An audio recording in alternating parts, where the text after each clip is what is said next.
ఎట్లా ఉన్నారు? బాగున్నానన్నా. ఎమ్మెల్యేగా ఏడాది ఎట్లా గడిచింది? ఇంటి ముందర మాట్లాడిస్తే మాట్లాడిన వ్యక్తిని ఇంట్లోకి ఆహ్వానించుకునే స్థాయికి తీసుకురావడానికి సంవత్సరం పట్టింది. జనం ఏమనుకుంటున్నారు ఏడాది కాంగ్రెస్ పాలన గురించి? 6 గ్యారెంటీలు అని చూపించింది. మీరు రండి, మీకు అన్ని మేము వేస్తాం, మీకు ఇస్తాం, మేము ఉన్నామని చెప్పి ఉచితాలు ప్రయత్నం చేసి రమ్మని పిలిచిన కాంగ్రెస్ ఇప్పుడు తెండి అని చెయ్యిని ఇలా చూపెడుతున్నారు. మీరు తెండి ఏం కావాలా? చేయి తిరగబడింది. ముఖ్యమంత్రి పనితీరుకి మీరు ఎన్ని మార్కులు వేస్తారు? అనుకూల వాతావరణంలో అనుకోకుండా అయినటువంటి వ్యక్తి. ఎల్కేజీ యూకేజీ 1వ తరగతి ఏం చదవకుండా డైరెక్ట్ 10th పాస్ చేసారు, ఇంటర్ పాస్ చేసారు, పిహెచ్డి చేయించారు. మధ్యలో డిగ్రీ మిస్ చేసేసారు ఆయనకు. దానికి నిర్వాహకమే హైడ్రా. బీఆర్ఎస్ అసమర్థతని కాంగ్రెస్ సొమ్ము చేసుకున్నట్టుగా ఎన్కాష్ చేసుకున్నట్టుగా బీజేపీ ఎందుకు చేసుకోలేకపోయింది? బీజేపీ కూడా ఓపెన్ చాయిస్ ఉండే కదా, అవకాశం ఉండే. అసమర్థతని ప్రదర్శించింది అనే చెప్తున్నాము. ఎవరు ఏమనుకున్నా ఇది నా సొంత అభిప్రాయం కాదు, ఇది జనాభిప్రాయం. కేసీఆర్ కుటుంబం మీద కానీ, కేటీఆర్ మీద కానీ, రేవంత్ రెడ్డి ప్రభుత్వం చేస్తున్న విచారణలు కానీ, పెడుతున్న కేసులు కానీ రాజకీయ ప్రేరేపితం అనే వాదంతో మీరు ఏకీభవిస్తున్నారా? ఇవాళ కొడుకుని, అయ్యని, అల్లుని అందరిని అరెస్ట్ చేసి లోపల ఉంచాలా, ఒక్కరోజాన్ని ఉంచాలని చెప్పేసి ఈయన ప్రయత్నం. ఇది ప్రేరేపితం కదా. కొట్లాటకు సిద్ధంగా ఉన్నారు. దొరికినట్టు కాంగ్రెస్ తన్నాలనే ఆలోచనకు టీఆర్ఎస్ వచ్చేసి రాష్ట్రంలో దర్యాప్తు మొదలైంది అని చెప్పిన 48 గంటల్లో ఈడీ కూడా అదే కేసులో అదే ఆరోపణలతో ఎంటర్ అయింది. అంటే కేంద్రము, ఇక్కడ రేవంత్ ప్రభుత్వము ఒక పథకం ప్రకారం బీఆర్ఎస్ని ఇరికిస్తున్నాయి అనే ఒక వాదన కూడా తీసుకొస్తున్నారు కొంతమంది. ఈ ఇంట్లో అల్లుడు అవుతాడు, ఆ ఇంట్లో కొడుకు అవుతాడు. ఎట్లా అవుతాడు? అన్నదమ్ముల ఇళ్లలో అయితే అల్లుడే కావాలి లేదా కొడుకే కావాలి.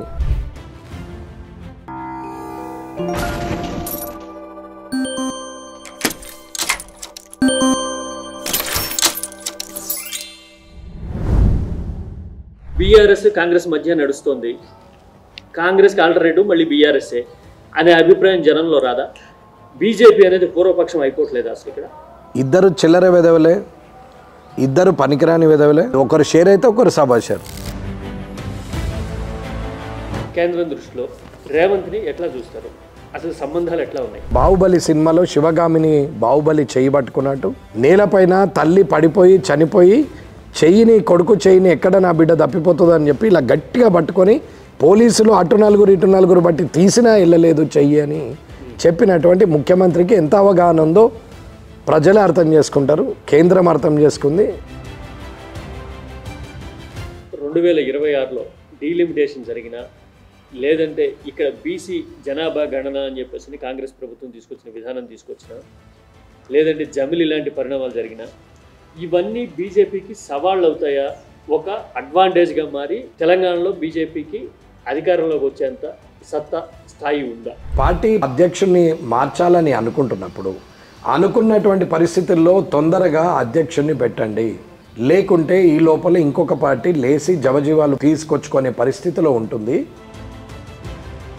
ప్రధాన ప్రతిపక్షాన్ని, అధికారంలో ఉన్న పార్టీని కాదని బీజేపీ వైపు ఎందుకు చూడాలి స్థానిక ఎన్నికల్లో? ఎలాగైతే కామారెడ్డి రిజల్ట్ వచ్చిందో రేపు పొద్దున రాష్ట్రం అంతటా ఇదే రిజల్ట్ రాదనేది ఏముంది?